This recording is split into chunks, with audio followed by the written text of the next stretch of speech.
দেশ ছাড়লেন বাংলাদেশের প্রধানমন্ত্রী শেখ হাসিনা। প্রধানমন্ত্রী পদ থেকে ইস্তফা দিলেন শেখ হাসিনা। প্রধানমন্ত্রী বাসভবনে ঢুকে পড়েছেন বিক্ষোভকারীরা। ইস্তফা দিয়েই বোন রেহানাকে নিয়ে কপ্টারে করে হাসিনা দেশ ছেড়েছেন বলে খবর। তাকে কপ্টারে করে নিরাপদ আশ্রয়ের উদ্দেশ্যে পাঠানো হয়েছে।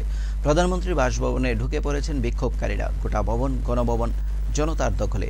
এদিকে বাংলাদেশের সেনার অধীনে তদারকি সরকার গঠিত হতে পারে বলে খবর।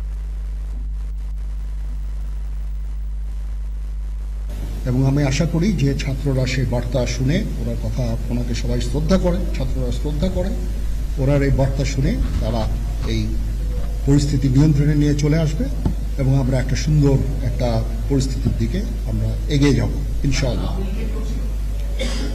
এখানে আওয়ামী লীগের কেউ ছিল না, আওয়ামী লীগের কেউ ছিল না।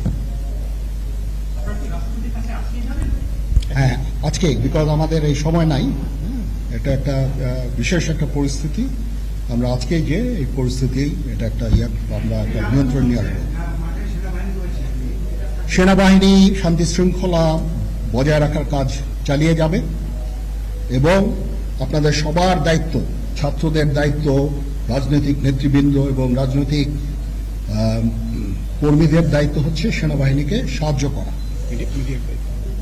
জিনিসটা শান্ত হয়ে যায় তাহলে আর কারফিউর কোনো প্রয়োজন নাই, কোনো জরুরি অবস্থার প্রয়োজন নাই, কোনো কারফিউর প্রয়োজন নাই, কোনো গোলাগুলির প্রয়োজন নাই। আমি আদেশ দিয়ে দিয়েছি সেনাবাহিনী কোনো গোলাগুলি করবে না, পুলিশ কোনো গোলাগুলি করবে না।